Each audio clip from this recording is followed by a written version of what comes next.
আসসালামু আলাইকুম। যারা ইঞ্জিনিয়ারিং ভর্তি প্রস্তুতি নিচ্ছিলা, মানে একটা ছোট্ট একটা দলকে একটু কথাবার্তা বলি ভাই।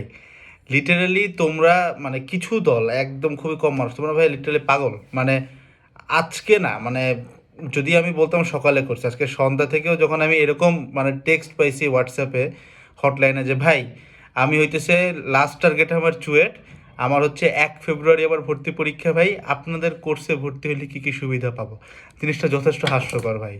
তুমি চিন্তা করতেছো লিটারালি একদিন আগে তুমি একটা কোর্সে ভর্তি হবা অ্যান্ড দেন তুমি একটা জায়গায় চান্স পাবা। ভাই এটা কোনোদিনও পসিবল না ভাই। দেখো, মানে তুমি ভর্তি হলে তো আমার লাভ ভাই, মানে কেউ তো না করবে না, বাট জিনিসটা আসলে ভাই মানে এই টাকাটা আমার হজম হবে না ভাই। এটা পুরোপুরি একটা মানে বলতে পারো এটা হারাম টাকা হবে। মানে যদিও হ্যাঁ তুমি হয়তো সার্ভিস পাবা, বাট এই জিনিসটা বোকামি। তো জিনিসটা একটু সবার আগে ডিসক্লোজ করে দেই যে এরকম কোনোদিনও ভাইবো না। মানে একটা ঠিক আছে, আলহামদুলিল্লাহ তুমি আমাকে ভালোবাসতেছো, আমাদের সার্ভিস পছন্দ করছো, হয়তো এবার আলহামদুলিল্লাহ মার্কেটে আমাদের অজস্র ভালো reviews, but that doesn't necessarily mean আমি নিজেও চিন্তা করতে পারি না যে আমি 24 ঘন্টার মধ্যে একটা মানুষকে একটা কোর্স দিয়ে সে চান্স পেয়ে যাবে। ইম্পসিবল ভাই, ইম্পসিবল। ওই 1,000 জনের মধ্যে একটা উদাহরণ টেনা লাভ নাই, তো এই জিনিসটা কখনোই না। তো ভাই যাদের সামনে চুয়েট ভর্তি পরীক্ষা, জাস্ট জাস্ট চুয়েটে বলবা, জাস্ট চুয়েটের পরে আর কিচ্ছু নাই তোমাদের জন্য। মানে কোনো ওষুধ কিচ্ছু কাজ করবে না ভাই, এখন তোমার নিজস্ব প্রিপারেশনটাই ওইটাই কাজে লাগাইতে হবে। তো এই ভিডিওটাতে আমরা যে ওই যে রিটেন স্ট্র্যাটেজি নিয়ে কথাবার্তা বলতাম না, 12টা প্রিমিয়াম ক্লাস যেগুলো আমরা আমাদের এই কোর্সে অ্যাড করছি, যেটা কেনার জন্যই হয়তো তুমি বেশি মেসেজ দিচ্ছ, যদিও কোশ্চেন ব্যাংক সাথে আছে, বাট আই গেস এই মুহূর্তে এটা সব থেকে মেইন অ্যাট্রাকশন। কারণ আমাদের প্রিলি পরীক্ষা, বুয়েটের কুয়েটের পরীক্ষার আগে এই ধরনের অনেক ধরনের এমসিকিউ ভিডিওগুলো কাজে আসছিলো, যেই কাজটা আমরা এবার রিটার্নে করছি এবং ভিডিও দিছে 12টা। তো এটার জন্য তো করছিলা, তো এগুলো আমি অলরেডি এখনই ফ্রিতে সবগুলো গাইডলাইন এই ভিডিওটার ভিতরে দিয়ে দিব।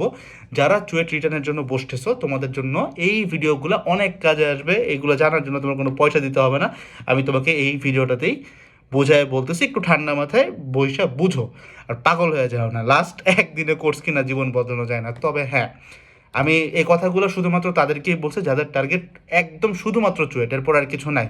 তবে এমন যারা আসো যে ভাই আমি চুয়েট না, আমি বুয়েটেও এলিজিবল, আমি বুয়েটের রিটার্নে বসবো, রুয়েটের পিলিতে বসবো, রুয়েটের রিটার্নে বসবো, সাস্টে বসবো, এমআইএসটিতে বসবো বা বুটেক্সে বসবো, তোমাদের জন্য সমস্যা নাই। তোমরা এই ক্ষেত্রে এই কেস সিনারিওটা ঠিক আছে, মানে আমি একটু বকা দিয়ে ফেলাইছি, তো তাই আবার একটু ঠান্ডা করে বলি।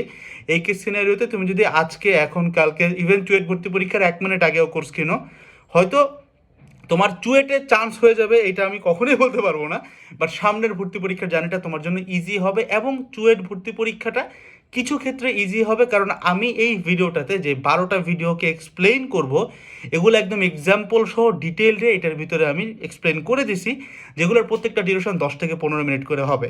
আমি আবারও বলতেছি, এই কথাটা আমি জাস্ট লাস্টে এক্সটেনশন আকারে এই কারণে বলতেছি, কারণ শুরুতে একটু শাসনসুলভ ভঙ্গিতে আমি কথাটা বলছি, যেটা হয়তো আমি, হ্যাঁ যারা যাদের শুধুমাত্র চুয়েট টার্গেট তাদেরকে ভাই বকা দিয়ে বলা উচিত যে এখন কেন কোর্স কিনতেছো। বাট যাদের অন্যান্য ভার্সিটিতে বসার সক্ষমতা আছে বা বসবা নিজে চিন্তা করতেছো, তাদের ক্ষেত্রে এই জিনিসটা চুয়েট ভর্তি পরীক্ষার পরে কেনার থেকে আগে কেনাটাও এফেক্টিভ হইতে পারে। ইন দ্যাট সেন্স তুমি যদি চিন্তা করো যে ভাই আমি অ্যাটলিস্ট স্ট্র্যাটেজিক্যাল ভিডিওটা দেখে যাই, যে আমার ধরেন ভাই এখন প্রস্তুতি আছে 20, হয়তো স্ট্র্যাটেজিক্যাল ভিডিও দেখলে এটা 70 হয়ে যেতে পারে, এই ক্ষেত্রে কাজে আসবে। কিন্তু এই যে স্ট্র্যাটেজিক্যাল ভিডিও তো আমি এখানে বলেই দিচ্ছি সব, তাই না? তাহলে কেনার কি দরকার, কেনার কি দরকার কি, ওই যে তোমার চুয়েট ভর্তি পরীক্ষার পরে আসে তুমি ওইগুলো আবার ইউজ করতে পারবা রুয়েটের জন্য, বুয়েটের জন্য, দেন সাস্টের জন্য, এবং আমাদের তো কন্টেন্ট আপডেট হইতে থাকে এগুলোর জন্য। তো এই ক্ষেত্রে শুধুমাত্র in that case only this mite work. তো এই জিনিসটাতে আমি খুব একটু বিরক্ত দেখেই কথাগুলো এইভাবে করে বলছে, আমার কাছে জিনিসটা খুব একটা ভালো লাগতেছে না যে তুমি পরীক্ষার আগের রাতে এসে বলতেছো। তো আবারও লাস্ট একটা লাইন সামারি করে নিচে টাইমস্ট্যাম্প দেওয়া আছে, তুমি দেখে নিবা। প্রত্যেকটা পয়েন্ট আমি আলাদা আলাদা করে বলবো, একটু লম্বা ভিডিও হবে। ভর্তি পরীক্ষার আগের রাতের 15-20টা মিনিট তোমার একটু জানা উচিত যে কী করা উচিত, কারণ ভর্তি পরীক্ষায় জ্ঞানের জন্য চান্স হয় না, চান্স হয় দক্ষতার জন্য, স্ট্র্যাটেজির জন্য, ঠিক আছে? তো লাস্ট একটা সামারি টেনে আমি চলে যাচ্ছি, সেটা হচ্ছে দেখো, যদি কারো টার্গেট শুধুমাত্র চুয়েট হয়, চুয়েটের পরে আর কিছু নাই, তাহলে ভাই প্লিজ কোনো কোর্স, কোনো মানে এমন কোনো পীরের বাণী নাই যেটাতেও কাজ হবে, বোকামি এটা। বাট চুয়েটের পরে যদি অন্যান্য ভার্সিটির টার্গেট থাকে, তাহলে এটা খারাপ ডিসিশন না বলতে পারি আমি। কারণ এই ক্ষেত্রে এই কন্টেন্টগুলো তুমি চুয়েটের আগে অ্যাটলিস্ট যদি রিটেন স্ট্র্যাটেজি দেখে যাও, সবগুলো দেখতে হয়তো 1 থেকে 1.5 ঘন্টা লাগবে total. This mite work, but শুধুমাত্র চুয়েট টার্গেট হলে ডিরেক্ট না। আচ্ছা, তো এখন রিটেন স্ট্র্যাটেজিতে চলে যায়। তো প্রথমেই হইতেছে how to answer written questions. এই ভিডিওটা অলরেডি পাবলিক করা আছে, আমি নিচে লিঙ্ক দিয়ে দিব। একটু শর্ট করে বলে রাখি, কলাম ওয়াইজ লিখতে হয়, বাম দিকে চাপায় চাপায় লিখতে হয়, এবং যত প্রকারের ছবি বা ডায়াগ্রাম যদি কখনো আঁকা লাগে এটা হাতের ডানে আঁকতে হয়। মানে আমার বাম, মানে যে ভিডিও দেখতেছে তোমার বাম, ঠিক আছে, এবং তোমার ডান, দ্যাটস ইট। ভিডিওটা পাবলিক করা আছে, আমি নিচে লিঙ্ক দিয়ে দিব, দেখে নিও। সেকেন্ড থিং হচ্ছে ভাই, কয়টা রান দিব। এমসিকিউর ক্ষেত্রে আমি 5টা রানের কথা বলি, বাট রিটার্নের ক্ষেত্রে আমি রিকমেন্ড করি অ্যাটলিস্ট 3টা রান দাও। প্রথম রানে একদম বেসিক ফর্মুলা, যেখানে ক্যালকুলেটার ইউজ করে কাজকর্ম করা যায়। সেকেন্ড রানে আমরা দেখি একটু, মানে একটু 2টা ফর্মুলা 3টা ফর্মুলা লাগে, এগুলো উত্তর করা যায় কিনা। এবং থার্ড রানে দেখি আমরা কমপ্লেক্স ম্যাথগুলো। তো মোটামুটি 3টা রান দিতে পারলে মোর দ্যান ইনাফ। মাঝখানে ছোট্ট একটি স্পিন অফ দিয়ে রাখি, ভাই কয়টা উত্তর করব। এটা কয়টা উত্তর করবো, এটার সহজ উত্তর হচ্ছে ভাই যে তুমি যতগুলো পারো ততগুলো যেন কারেক্টলি অ্যাকুরেটলি দিয়ে আসতে পারো। ভর্তি পরীক্ষায় জাস্ট একটা সিঙ্গেল মাইন্ডসেট রাখবা যে যেই স্টুডেন্টটা ভালো সে হয়তো অনেক নতুন জিনিস দেখাবে, বাট নতুন জিনিসের কারণে কেউ চান্স, মানে না পারলে কেউ চান্স মিস করবে না। আমি যদি একটা মিডিওকর স্টুডেন্ট হয়ে থাকি, তাহলে আমাকে মেকশোর করতে হবে যে জিনিসটা পারা মানে আমি যেটা পারি সেটা সবাই পারার কথা, কারণ আমি মিডিওকর স্টুডেন্ট, আহামরি কেউ না। তো এই যে পারা জিনিসটা যেন আমি কোনোভাবে ভুল না করি। তো এখন পারা জিনিস যদি প্রশ্নের মধ্যে 50টার মধ্যে 30টা হয়, চুয়েটার কথা বলতেছি, that is more than enough for you. যদি সেই জিনিসটা 25টাও হয়, তাও তোমার হওয়ার চান্স আছে যদি তুমি এইগুলো একদম অ্যাকুরেটলি দিয়ে আসতে পারো। কারণ পারা জিনিস সবার জন্য অ্যাভারেজ সেমই থাকে, এবং মোটামুটি 60 থেকে 70 to 80%, মানে ডিপেন্ডিং অন তুমি স্টুডেন্ট কীরকম, তাদের এটার উপরে ডিপেন্ড করে পারা জিনিস কত পার্সেন্ট আসবে। যদি কেউ কোশ্চেন ব্যাংক দেখেছে তাহলে তার মোটামুটি 70 to 85 to 90% পারা জিনিস আসে জেনারেলি। যদি খুব কঠিন প্রশ্ন হয় তারপরে 75% থাকে, এবং যে কোনো ইঞ্জিনিয়ারিং ভর্তি পরীক্ষায় কাট অফ মার্কস সবসময় 60% থাকে। তো পারা জিনিসটা যেন অ্যাকুরেটলি দিতে পারো। তাহলে তুমি একটু খেয়াল করে দেখো, 500-র 60% কত, 300 নাম্বার, তাই না? তাহলে 30টা করলে হয়ে যাচ্ছে, ঠিক আছে। এটা হচ্ছে ভাই কয়টা রান দিব। এবার হচ্ছে ভাই রিটার্নের টাইম ম্যানেজমেন্ট। রিটার্নের টাইম ম্যানেজমেন্ট নিয়ে আলাদা করে ভিডিও অলরেডি পাবলিক করা আছে আমাদের চ্যানেলে, আমি নিচে লিঙ্ক দিয়ে দেবো, দেখে নিবা। তারপরে হচ্ছে কিভাবে স্পিডটা বাড়ানো যায়। মানে এরকম একটা প্রশ্ন তোমরা হয়তো অনেকবারই করবা যে ভাই ঠিক আছে আপনি 3টা রান দিতে বলতেছেন, বাট আমার কেস সিনারিও হচ্ছে আমার তো একটা রান দেওয়ার পরে আর সময় থাকে না। তো রানটা স্পিড করা যায় কিভাবে, এটার একদম সহজ সাপটা উত্তর কি ভাই, প্রথম রান যখন তুমি দিচ্ছ তখন প্রত্যেকটা কোশ্চেনের নিচে আন্ডারলাইন করে লিখে যাবা যে এই যে আন্ডারলাইন, মনে করো একটা ব্যক্তি এত বেগে যাচ্ছে, এত ত্বরণে যাচ্ছে, এই সময়ে এই ডেটাগুলা তুমি তোমার যে রিটার্ন স্ক্রিপ্ট আছে যেখানে তুমি লিখতেছো নিচে যে 3 আঙ্গুল বা 4 আঙ্গুল জায়গা দেওয়া, ওইটার একদম বাম কোনায় ডাটাটা তুলে একটা দাগ টেনে দিবা, কলাম দিয়ে দিবা, শেষ। একটা কলম দিয়ে টেনে দিলা। এবার তুমি দেখবে এই ডাটাগুলো দিয়ে আমি কি ফর্মুলা অ্যাপ্লাই করতে পারি কিনা। যদি ফর্মুলা অ্যাপ্লাই করতে পারি তাহলে সাথে সাথে করে ফেলবো। যদি দেখি যে না আটকায় যাচ্ছি তাহলে সাথে সাথে স্কিপ করবো। এই যে সাথে সাথে স্কিপ করার মেন্টালিটিটা, এটাই তোমার অনেকগুলো রান দিতে সহায়তা করে, এবং যত বেশি রান তত বেশি নাম্বার, স্বাভাবিক ব্যাপার। এখন একটা জিনিস তোমাকে বুঝতে হবে, তুমি জানো যে স্কিপ করার মেন্টালিটি লাগবে, স্কিপ করতে পারলেই রান বেশি দেওয়া যাবে, নাম্বার বেশি আসবে। কিন্তু আমরা কেন স্কিপ করতে পারি না কারণ জানো? কারণ হচ্ছে আমরা একটা কোশ্চেনের দিকে তাকায় বসে থাকি 2 মিনিট। আমাদেরকে বসে থাকা যাবে না। ভর্তি পরীক্ষায় আমরা ওইভাবে চিন্তা করার সময়ই পাবো না, মাথা ওইভাবে কাজই করে না। তোমরা অ্যাটলিস্ট এখন এটা রিলেট করতে পারো। তো তোমাকে ব্রেনকে কাজ করার মতো ইনপুট দিতে পারা লাগবে, বুঝতে পারছো? যেমন তুমি যখন ল্যাংড়া হয়ে গেছো তখন তোমার হাঁটার জন্য একটা স্ট্রেচার লাগে, ঠিক একইভাবে পরীক্ষার হলে আমাদের ব্রেনটা কাইন্ড অফ ল্যাংড়া থাকে, ঠিক আছে, কারণ প্রেশারের কারণে। সো ওকে বেশ কিছু এইড বা হেল্প দিতে হয়, ঠিক আছে। ওই হেল্পটা হইতে পারে এরকম যে তুমি ডেটাগুলো আন্ডারলাইন করে করে করে একসাথে 1 সেকেন্ডে লিখে ফেলছো। ডেটা তুলতে খুব সময় লাগে না, 1 থেকে 10 সেকেন্ডের মধ্যে ডেটা তুলে ফেলা যায়। 10 সেকেন্ড পরে তুমি ডিসাইড করবে যে আমি কি এখন স্কিপ করবো নাকি স্কিপ করবো না। তো এই স্কিপ করবো কি করবো না এই ডিসিশনটা ডিপেন্ড করবে তোমার ডেটার উপরে। ডেটা দেখে যদি তোমার ফর্মুলা মাথায় আসে তাহলে বুঝবা উত্তর করতে পারবো, যদি না আসে তাহলে বুঝবা সরাইতে হবে, পরের রানে আমি দেখবো, সাথে সাথে স্কিপ। তো এটা হচ্ছে বুদ্ধি। তার মানে প্রথম রানে তোমার মোটামুটি এই যে তোমার 50টা রিটার্ন আসতেছে, 50টাই তো আই গেস, তাই না? আমি ভুল করার কথা না নাকি? 3, 15, 35, 50। আচ্ছা যদি ভুল হয় প্যারা নাই, বাট আমার মনে হয় না ভুল হইতেছে, 50টাই আসার কথা। 50টাই, 3, 15, 45 আর হচ্ছে গিয়ে 5, হ্যাঁ 50। তো এই যে তোমার 50টা আসতেছে, এটার ক্ষেত্রে তোমাকে মাথায় রাখতে হবে যে আমি প্রথম 10 থেকে 15 সেকেন্ডের ভিতরেই স্কিপ করার মেন্টালিটি ডেভেলপ করবো। মানে একসাথে চুয়েট রুয়েট বুয়েট এগুলো নিয়ে কাজ করতে করতে 50-40টা গোলায় যায়। যদি কোনো জায়গায় ভুল করে থাকি সমস্যা নেই, কারণ নিচে লিঙ্ক দেওয়া আছে, টাইম ম্যানেজমেন্টের একদম ডিটেল জিনিস দেখতে পারবা। বাট আমি জাস্ট তোমাকে বোঝাচ্ছি যে মনে করো কোশ্চেন আছে এক্স সংখ্যক, তুমি এক্স সংখ্যকের প্রত্যেকটারই ডাটা তুলে ফেলবা প্রথমবারেই, এবং ডেটা তোলার সময় একটা চেক হয়ে যাবে যে আমি এটা পারি কি পারি না, পারলে করছে, না পারলে নাই, সেকেন্ড রানে যাবে, ঠিক আছে, অ্যাজ সিম্পল অ্যাজ দ্যাট। ওকে, আমার ফোন বাজতেছে, একটা সেকেন্ড, মাই ব্যাড। আচ্ছা, সরি। আচ্ছা, এইবার আসো হইতেছে গিয়ে ভাই কোশ্চেন ভার্সেস মার্ক অ্যালটমেন্ট। তো এই জায়গাটাতে আমি যে কথাবার্তা বলছি, যে মনে করো একটা কোশ্চেনের নাম্বার হচ্ছে 10, বা একটা কোশ্চেনের নাম্বার 10ই, তো 10 নাম্বারের জন্য কতটুকু পোর্শনের জন্য আমি কত নাম্বার পাবো। যেমন এখানে একটা জিনিস আমি ব্যাখ্যা করছি, যেমন মনে করো তোমাকে বলছে বেগ বের করতে। এখন এই বেগের ডাইরেকশন বা বেগটাকে ভেক্টর ফরম্যাটে দেওয়ার মতো ইনাফ ডাটা তোমার দেওয়া আছে। বুঝতে হবে বেগ যেহেতু একটা ভেক্টর জিনিস, বেগের শুধুমাত্র মান বের করলে তুমি কিন্তু অর্ধেক নাম্বার পাবা।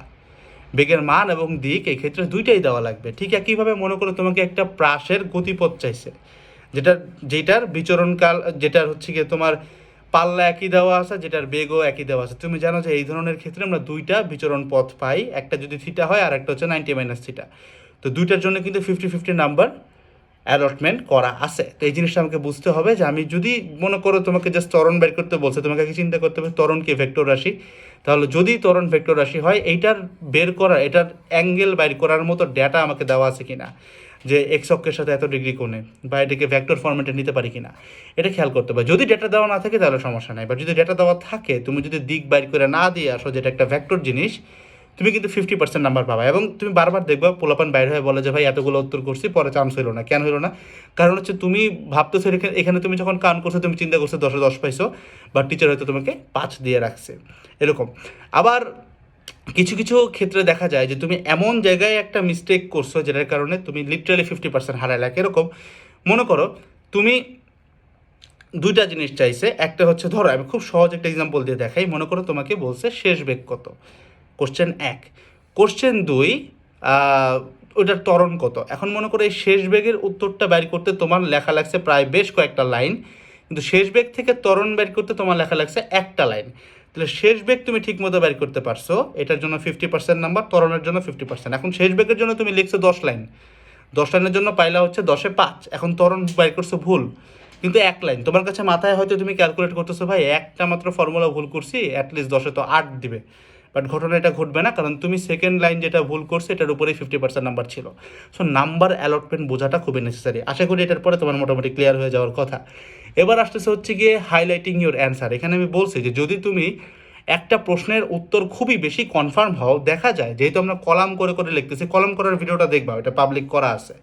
কলাম করে করে যে ভিডিওটা দেখতেছি, সেই ভিডিওটা যেই উত্তরটা দিচ্ছি সেটার মধ্যে আমরা অনেক সময় দেখা যায় যে অ্যান্সারটা এমন একটা জায়গায় দিয়ে আসি যে অ্যান্সারটা আমাদের পক্ষে খুঁজে বাইর করা সম্ভব না, এবং একজন টিচারও এটা চাইলে বের করতে পারবে না, কারণ তার হাতে হয়তো অনেক ক্ষেত্রে টাইম শর্ট থাকতে পারে। এই কারণে এই উত্তরটাকে আমাদেরকে একটু হাইলাইট করে দিয়ে আসতে হয়। আমি বলি যে উত্তরটা বক্স করে দিয়ে আসবা, তুমি যেখানে উত্তরটা বের করছো কিনা। বাট এক্ষেত্রে একটা কথা আছে, তুমি যেই জিনিসটার উত্তর একদম কনফার্ম, একদম শিওর, সেটা বক্স করবা। এখন তুমি এমন একটা জিনিসের উত্তর বের করলা যেটা তুমি কনফার্ম না, কিন্তু এটা হয়তো অনেকেই পারবে মানে পারার মতো জিনিসই, বাট তুমি কিছু একটা ভুলে গেছো, একটা ফর্মুলা ভুলে গেছো। এখন তুমি যদি উত্তরটা বক্স করে দিয়ে আসো, টিচার যদি তোমার এই বক্স করে উত্তরটা নাও দেখতো, সে হয়তো মনে করতো আর এটা সবাই পারছে, ও হয়তো পারছে, উত্তর খুঁজে পাচ্ছি না, 10-এ 8 দিয়ে দেই। এখন তুমি যদি বক্স করে দিয়ে আসছো, টিচার কিন্তু এখানে 0 দিতে পারে, কারণ একটাই, কারণ তোমার ব্যাচার সবাই তো এটা পারছে, তুমি পারো নাই কেন। এক্ষেত্রে টিচার বাইনারি মার্কিং করতে পারে, মানে হয় 0 নাইলে 10, তুমি ভুল করছো 0 দিয়ে দিতে পারে।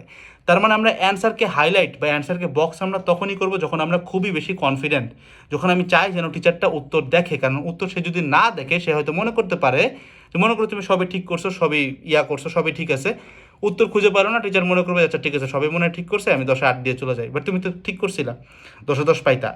তাই এই ক্ষেত্রে যখন আমি একদম কনফার্ম, আমি উত্তরটা বক্স করে ফেলবো। যখন আমি মোটামুটি একটু কনফিউশনে আছি, তখন বক্স না করাটাই শ্রেয়। কেন? কারণ যদি সবাই পেরে যায়, তাহলে আমি যদি এখানে ভুল করি 0 দিতে পারে। পার্শিয়াল মার্কিংয়ের উপরে ভরসা করা যাবে না, which brings us to the another point, partial marking. দেখো, পার্শিয়াল মার্কিং কমপ্লিটলি একটা সাবজেক্টিভ বিষয়, এবং এই জিনিসটা অনেকগুলো সাবজেক্টের উপরে ডিপেন্ড করে। যেমন যারা এক্সাম মানে এক্সামের কোশ্চেন সেট করছে, একটা কথা প্রচলিত আছে ইঞ্জিনিয়ারিং ভর্তি পরীক্ষায় নাকি একটা কোশ্চেনের জন্য একজন টিচারই অ্যালটেড থাকে, বা গ্রুপ অফ টিচার অ্যালটেড থাকে। এখন এই জিনিসটার সত্যটা কতটা এটা আমি জানি না, বাট এটা খুব পপুলারলি নোন কিন্তু, মানে অ্যাটলিস্ট আমরা ফার্স্ট ইয়ার থেকে এই পর্যন্ত অনেকবার শুনে আসছি। যে মনে করো তোমার চুয়েটের ধরো 10 নম্বর প্রশ্ন, হ্যাঁ, তো এই 10 নম্বর প্রশ্নের পরীক্ষার্থী যারাই দিছে, এই 10 নম্বর প্রশ্নটা একটা টিচারের কাছেই যায়। তার মানে পার্শিয়াল টিচারটা ওই টিচারের মেন্টালিটির উপর ডিপেন্ড করে। এই জিনিসটা আমরা শুরুতে বুঝতাম না, আমরা খেয়াল করলে দেখছি আমরা যখন টার্ম ফাইনাল দেই, একই কোর্স বা টিচার হয়তো দুইজন, একজনের কাছে খাতা গেলে এক ধরনের মার্কিং পায়, আরেকজনের কাছে খাতা গেলে আরেক ধরনের মার্কিং পায়। কেউ পার্শিয়াল মার্কিং করেই না, 1 2 দেয়, কেউ আবার 10 8 9 দিয়ে দেয়, জাস্ট নর্মাল লিখলেই। তো that completely depends on the teacher, যে সে তোমার কতটুকু পোর্শনের জন্য কতটুকু নাম্বার দিবে। দ্যাটস ওয়াই পার্শিয়াল মার্কিংয়ের খেলাটা হচ্ছে এরকম যে আমি কলাম করে করে যত দূর পর্যন্ত কারেক্ট করে দিয়ে আসতে পারি, আমি ততদূর দিয়ে আসবো যেন জিনিসটা ক্লিয়ারলি টিচারের চোখে পড়ে, তাহলে তোমার নাম্বার পাওয়ার চান্স বাড়তেছে। মানে টিচার যত বুঝবে তুমি যতদূর আগাইছো, টিচার তোমাকে তত বেশি পয়েন্ট দেওয়ার চান্স বাড়বে। তবে পার্শিয়াল মার্কিংয়ের উপর পুরোপুরি ভরসা করা উচিত না, কারণ এটা টিচার টু টিচার ভ্যারি করে। এবং যদি দেখা যায়, এই যে বললাম যে অনেকগুলো সাবজেক্টের উপর ডিপেন্ড করে, যেমন আরও একটা সাবজেক্ট এটা হতে পারে যে মনে করো এমন একটা ম্যাথ আসছে যেটা একটা বছর কেউই পারে নাই, কিন্তু খুব সহজ, এখন তুমি হাফ করে আসছো, টিচার তোমাকে 50% নাম্বার দিয়ে দিতে পারে। এবার একটা ম্যাথ আছে যেটা খুব কঠিন বাট সবাই পারছে, তুমি লাস্টের দিকে এসে ভুল করছো, হইতে পারে যেহেতু সবাই পারছে, টিচার ভাববে আরে সবাই পারছে, এই গাধা পারে নাই, 0 দিয়ে দিতে পারে। তো কমপ্লিটলি টিচারের এটার উপরে ডিপেন্ড করে সে কীভাবে চিন্তা করতেছে, বিকজ রিটেন খাতা তো আর কোনো ওয়েমার মেশিন দেখবে না, এটা টিচারের হাতে যাবে। তো তুমি কীভাবে চিন্তা করতে হবে। এখন ভাই অ্যাজ এ স্টুডেন্ট আমি কি করতে পারি, অ্যাজ এ স্টুডেন্ট আমি চিন্তা করব আমি 1 থেকে লাস্ট পর্যন্ত যা লিখছি, যদি পার্শিয়াল মার্কে আমি উঠাইতে চাই, আমি যতটুকু কারেক্টলি উত্তর করতে পারি আমি ততটুকুই দিব, মানে ততটুকু আগাইতে থাকবো। ভুল দিলে সমস্যা নাই, বাট পার্শিয়াল মার্কিং যেখানে তুমি এক্সপেক্ট করতেছো ওইখানে উত্তরটা অবশ্যই হাইলাইট করে বক্স করবা না, কারণ তুমি জানো যে তুমি শিওর না উত্তরটা, রাইট? তো যত দূর সম্ভব তত দূর আগায় দিয়ে আসবা, that's it, this is all you can do. বাকিটুকু ভাই কপালে, এছাড়া আর কিছু বলার নেই, বিকজ তোমার হাতে পুরোটা নাই পার্শিয়াল মার্কিংয়ের ক্ষেত্রে অবভিয়াসলি। আচ্ছা, অ্যাডভান্টেজ অফ 2 ক্যালকুলেটার্স, আমি অনেকখানেই বলছি ভর্তি পরীক্ষায় 2টা ক্যালকুলেটার নিয়ে যেতে, রিটেনের ক্ষেত্রেও বলি। কারণ মনে করো তোমার একটা ক্যালকুলেটারে তুমি বলবো যে ভাই রিটেনে ক্যালকুলেটার দিয়ে আহামরি কী কাজ, তা আবার বলতেছেন 2টা, তোমার মাথায় হয়তো আসবে এটা যে ভাই হয়তো বলতেছে যে একটা ক্যালকুলেটার নষ্ট হয়ে গেলে আরেকটা ইউজ করতে হবে না। এটা ঠিক আছে, এটা একটা ফ্যাক্টর, বাট এর থেকে বড় একটা ফ্যাক্টর আছে এখানে। ফ্যাক্টরটা হচ্ছে এটা, মনে করো তুমি ইন্টিগ্রেশন করতেছো, এখন ইন্টিগ্রেশনের লিমিট দেওয়া আছে, তোমার কাছে খুব খারাপ লাগতেছে, আরে ভাই লিমিট দেওয়া ইন্টিগ্রেশন, এটা তো এমসিকিউতে আসলে বসায় ইকুয়াল দিলে উত্তর চলে আসতো, ক্যালকুলেটর কেমনে ইউজ করবো। তো তুমি বুঝো যেহেতু ক্যালকুলেটর সবার হাতে আছে, যেই ছেলেটা ক্যালকুলেটর ইউজ করাটাকে ইউটিলাইজ করতে পারবে ও কিন্তু তোমার থেকে অবশ্যই আগায় যাবে যদি তুমি ক্যালকুলেটর ইউজ না করো। কীভাবে করতে হবে, কোশ্চেনটা দেখার সাথে সাথে ক্যালকুলেটরে বসাই দিয়ে রেডিয়ান মোডে নিয়ে বসাই দিয়ে ইকুয়াল চাপ দেবা, ক্যালকুলেট হইতে থাকবে, তুমি এই দিক দিয়ে ইন্টিগ্রেশনটা আগাইতে থাকবা। ইন্টিগ্রেশন আগানোর পরে একটা পয়েন্টে যে আমরা কী করি, থার্ড ব্র্যাকেট দিয়ে লোয়ার লিমিট আপার লিমিট দিয়ে দিই, তারপরে ওই আপার লিমিট বসাই, দেন বিয়োগ করে লোয়ার লিমিট বসাই, তাই তো? তুমি বুঝো তুমি ইন্টিগ্রেশনটা বাইর করার পরে যে থার্ড ব্র্যাকেটটা বসাইলা, ততক্ষণে কিন্তু ক্যালকুলেটর তোমার উত্তর দিয়ে দেওয়ার কথা, অবশ্যই দিয়ে দিছে। এবার এই উত্তরটা তুমি সরাসরি বসাই দিতে পারো, কারণ বুয়েট অবশ্যই দেখতে চাচ্ছে না তুমি বিয়োগ করতে পারো কিনা, বুয়েট দেখতে চাচ্ছে তুমি ইন্টিগ্রেশন করতে পারো কিনা। তার মানে ওই যে আপার লিমিট বসাইলাম, বিয়োগ চিহ্ন দিলাম, দেন লোয়ার লিমিট বসাইলাম, দেন উত্তর দিলাম, এই কাজ তোমার করে দেখানোর কোনো দরকার নেই। ইন্টিগ্রেশনটাকে ভাঙ্গায় যেটা আসতেছে থার্ড ব্র্যাকেট বসায় লোয়ার লিমিট আপার লিমিট দেখাই দিলা, মানে বসাই দিলা, জাস্ট বিয়োগ করে দেখানো লাগবে না, ইকুয়ালস টু ডিরেক্টলি উত্তর দিয়ে দাও। এই যে ক্যালকুলেটরটা ইউজ করে তুমি কিন্তু প্রায় 3 থেকে 4টা লাইন স্কিপ করতে পারলে এবং অজস্র সময় বেঁচে গেল। এবং তোমাকে আমি গ্যারান্টি দিয়ে বলি, just use your common sense. অবশ্যই বুয়েটের টিচাররা এটা দেখতে চাচ্ছে না যে, বা সরি বুয়েট বলতেছি বারবার, চুয়েট, একই কথা, মানে বুয়েট চুয়েট রুয়েট একইভাবেই চিন্তা করে, ঠিক আছে? অবশ্যই একটা ইঞ্জিনিয়ারিং ভার্সিটি চুয়েটের টিচাররা এটা চিন্তা করতেছে না যে তুমি বিয়োগ করতে পারো কিনা আপার থেকে লোয়ার, এটা সে চাচ্ছে না, সে চাচ্ছে তুমি ইন্টিগ্রালটা বাইর করতে পারো কিনা, তারপরে লিমিট বসালে উত্তর কী আসতেছে। তো এই ক্ষেত্রে কিন্তু তুমি খুব ইজিলি ক্যালকুলেটার ইউজ করতে পারো। দ্বিতীয় কথা, এই যে ক্যালকুলেটারের উত্তরটা আসলো, এই উত্তরটা তুমি ম্যাচ করে দেখতে পারো যে আমার উত্তরটা কি ঠিক আসছে কিনা, কিভাবে, বা আমি যে ইন্টিগ্রালটা বের করছি এটা বের করে ঠিক আছে কিনা, কিভাবে। তোমার আরও একটা ক্যালকুলেটার যেটা পড়ে আছে, এখানে আসছে 2টা ক্যালকুলেটারের কাজ, ওই ক্যালকুলেটারে কিন্তু তুমি লিমিটটা বিয়োগ করে দেখতে পারো, তাহলে তোমার লেখার কষ্টটা গেল না, কিন্তু তুমি কষ্টটা লাগলো না, তোমার সময় কম লাগলো, ক্যালকুলেটারের কাজটা করে ফেললা, বিয়োগ করে দেখতে পারো। যদি তোমার ইন্টিগ্রালের লিমিট বসানোর পরে যে উত্তর আসে ভার্সেস শুরুতে তুমি যে ইন্টিগ্রেশনটা বসায় ইকুয়াল চাপ দিছিলে, 2টা উত্তর যদি মিলে তার মানে তোমার ম্যাথ ঠিক আছে।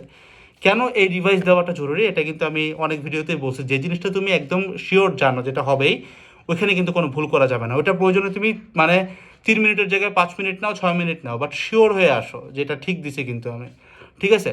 এবার হচ্ছে মিস্টেক কারেকশান। ভাই এমন কি করা যায় যে আমি মনে করেন ভাই রিটার্ন খাতার মধ্যে একটা ভুল করে আসছি, এখন কাটলে তো আর জায়গা নেই লেখার মতো, কি করা যায়?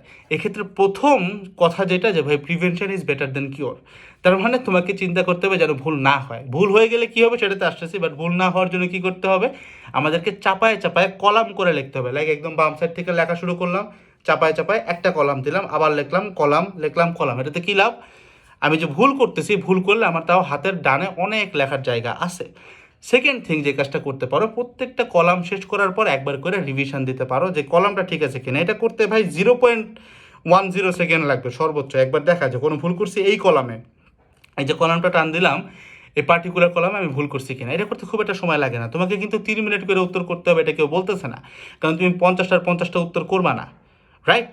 সেটা নিয়ে এত বেশি প্যানিক হওয়ার কিছু নাই। তুমি 3 মিনিটের জায়গায় 5 মিনিট করে নাও না, তাও তো তুমি 30টা দেখাইতে পারতো ইজিলি 1.5 ঘন্টায়, রাইট? ইজি চান্স হয়ে যাচ্ছে, ঠিক আছে? এটা হচ্ছে প্রথম কথা, যে আমি প্রিভেন্ট করবো কীভাবে। এখন ভাই মিস্টেক হয়ে গেছে, এখন পুরাটা যদি কাটা হয়ে যায় তাহলে তার লেখা লাভ নাই, কী করতে পার, আর তো কিছু করার নাই। এখন ভাই পুরোটা কাটা লাগতেছে না, কিন্তু বেশ বড় একটা পোর্শন কাটা লাগতেছে। এখন কাটতে গেলে দেখা যাচ্ছে কি ভাই, দূর থেকে দেখলে মনে হচ্ছে যে আমি সব কিছু কাটা ফেলাইছি। এমন যদি হয় টিচার এই কোশ্চেনটাই দেখলো না, সে মনে করলো কেটে দিছি। এক্ষেত্রে বুদ্ধি হচ্ছে এক টান দিয়ে যতটুকু কাটার কাটবা। যেহেতু তুমি কলাম করে লিখছো, খুব সম্ভবত কাটলে তোমার একটা কলাম কাটা লাগতে পারে বা 2টা কলাম কাটা লাগতে পারে। ওইগুলো কেটে ওইটাকে একটা ছোট্ট করে গোল মার্ক করে দাও বা একটা বক্স করে দাও, যেন টিচার বোঝে যে এই বক্সের ভিতরের লেখাটুকুই কাটা।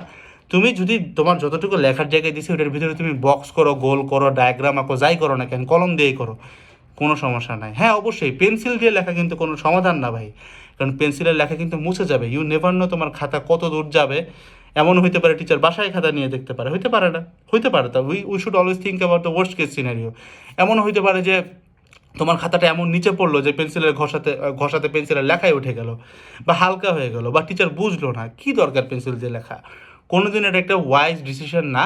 অনেকেই তোমাকে বলবে পেন্সিল দিয়ে লিখে আমি চান্স পাইছি, ইভেন বইটা চান্স পাইছি, বাট না, এটা ওয়াইজ না।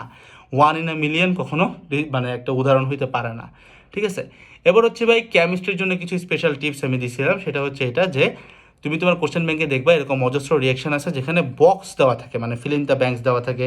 এটা অনেক সময় প্রভাবকের জায়গায় বক্স দেওয়া থাকে, অনেক সময় টেম্পারেচারে দেওয়া থাকে। তো এটা এভাবে চিন্তা করবা, তুমি হয়তো একটা কেমিস্ট্রির রিয়াকশন খুব ইজিলি লিখতে পারো, but that doesn't necessarily mean ওখানে একটা ব্ল্যাঙ্ক দিলেও তুমি পারবা। Just by changing the format তুমি কিন্তু ভুলে যেতে পারো। এটা আমার ব্যক্তিগত অভিজ্ঞতা, আমি তোমাকে বলতেছি। আমি এমন অনেক রিয়াকশন দেখছি, মনে করো ওজোনাইজেশন দেখছি রিয়াকশন, আমি করতেও পারি, লিখতেও পারি, বাট ওই জায়গায় যদি বক্স দিয়ে দেয় তখন আমার মাথাটা একটু মানে আউলায় যায়। আমার হয়তো, এবং আমি দেখছি আমার অনেক স্টুডেন্টেরও হয়েছে। তাই আমি রেকমেন্ড করি যেসব কেমিস্ট্রি রিয়াকশানে বক্স আসে, বা অ্যাটলিস্ট 10-12টা রিয়াকশান পিক করে নিয়ে হইলেও একটু বক্স দিয়ে প্র্যাকটিস করে দেখো। মানে ধরো একটা উৎপাদ নাই, ওখানে একটা ফিল ইন দ্য ব্ল্যাঙ্কস দেওয়া, ওইটা একটু চিন্তা করে দেখবো যে এখানে যদি না থাকে কী বসবে, ঠিক আছে? বা একটা রিয়েজেন্ট নাই, ওইখানে কী বসবে, একটা প্রভাবক নাই, কী বসবে। এবং ইম্পর্টেন্ট প্রভাবক যেগুলো, এটা কিন্তু আমি অলরেডি বলে দিচ্ছি যে কোনগুলো লাগে, মার্ক করে দিছিলাম। ওই ভিডিও ওপেন আছে কিন্তু কেমিস্ট্রির জন্য, ওইটা আমি নিচে দিয়ে রাখবো না, ওইটা দেখতে হবে, ঠিক আছে? ওইটা আমি নিচে লিঙ্ক দিয়ে রাখবো, ওটা দেখবা। আমি বলে দিচ্ছি কোন কোন বিক্রিয়া কোন কোন প্রভাবক লাগে, এবং অনেক সময় কিন্তু প্রভাবকের জায়গায় গ্যাপস দিয়ে দেয় কেমিস্ট্রিতে। লাইক ধরো 5টা কেমিস্ট্রি রিয়াকশন দিয়ে দিল, প্রত্যেকটা 2 নাম্বার করে, প্রত্যেকটা একটা করে বক্স দেওয়া, কোথাও প্রভাবক কোথাও টেম্পারেচার। যেমন ওই যে তোমার লেটসে অ্যালকাইন থেকে অ্যালকিন আসার যে রিয়াকশনগুলো, এখানে টেম্পারেচার কত লাগে, 180 থেকে 200 ডিগ্রি সেলসিয়াস, এবং প্রভাবক লাগে নিকেল, রাইট? এবং ওইখানে যদি কেউ ওই যে বেরিলিয়াম সালফেট দেয়, তখন আই গেস বেরিলিয়াম সালফেট দিলে অন্যরকম একটা রিয়াকশন হয়। তো এরকম এই জিনিসগুলো জানা, আমি মার্ক করে দিয়েছি, বুঝতেই পারতেছি I'm no body expert on teaching chemistry, but I know what to study for chemistry. অনেক আগে পড়ছি, আমি ভুলে গেছি। তাই এবার আসা হচ্ছে ভাই এফিসিয়েন্সি ভার্সেস টাইম। আরেকটা হচ্ছে হোয়েন মাইন্ড গোজ ব্ল্যাঙ্ক। তো মাইন্ড গোজ ব্ল্যাঙ্ক যেটা পরীক্ষার হলে হুট করে মাথা যদি ব্ল্যাঙ্ক হয়ে যায় তখন কী করব, এটা অলরেডি রেকর্ড করা আছে, নিচে আমি লিঙ্ক দিয়ে দিব পাবলিক ভিডিওই। এবং এফিসিয়েন্সি ভার্সেস টাইম জিনিসটা দিয়ে আমি যেটা বুঝাইছি দ্যাট ইজ, আমি নিজেও এটা ভুলে গেছি, একটা সেকেন্ড একটু দেখতে হবে। এগুলো মানে অনেক আগে রেকর্ড করা, অনেক আগে বলতে প্রায় 3 থেকে 4 সপ্তাহ হবে। একটা সেকেন্ড আমি দেখব, মানে আমি চাইতেছি না তোমার কোনো ভুল হোক, আমার সামনেই তো। আচ্ছা আচ্ছা আচ্ছা, এফিসিয়েন্সি ভার্সেস টাইম ভিডিওটা আমি লিঙ্ক দিয়ে দিব। আমি দেখতেছি কী লিখছি, মানে এটা হচ্ছে ঠান্ডা মাথায় উত্তর করার কিছু ব্যাপার আমি বলছি, এটা আমি লিঙ্ক দিয়ে দেবো। যেহেতু আমার মাথায় একদম এক্স্যাক্টলি এখন নাই, আমি এটা বলতেছি না, অনেকক্ষণ ধরে অনেকগুলো উত্তর দিছি, বাট এটা খুব এফিসিয়েন্ট ভিডিও, আমি দেখেই বুঝছি। টাইটেলটা মানে আমার সামনে, আমার পিছনে, আমার এখানে ল্যাপটপ আর কি, ওই কোর্সের প্যানেল খুলে দেখতেছি। তো এটা খুবই এফিসিয়েন্ট ভিডিও, এটা আমি লিঙ্ক দিয়ে দেবো নিচে, ঠিক আছে? তো যে কোনো ভিডিওর কথা বলছি এগুলো নিচে লিঙ্ক দেওয়া আছে, বাদ বাকি আমি বুঝাই বলছি। এগুলো জানার পরে আশা করি ইনশাল্লাহ তোমার চুয়েট ভর্তি পরীক্ষায় রিটেন এক্সামটা অনেক অনেক ভালো হবে। তোমার জন্য শুভকামনা। হাতে হয়তো একটা দিন আছে বা কয়েক ঘন্টা আছে, give it your best shot. এখন নতুন কিছু পড়ে লাভ নেই, পুরাতন জিনিসগুলো রিভাইজ দিতে হবে এবং এই স্ট্র্যাটেজিগুলো মাথায় নিয়ে যাইতে হবে, কারণ এই স্ট্র্যাটেজির কারণে কিন্তু তুমি অনেকের আগে আগায় যেতে পারবা ইনশাআল্লাহ। আসসালামু আলাইকুম সবাইকে, টাটা।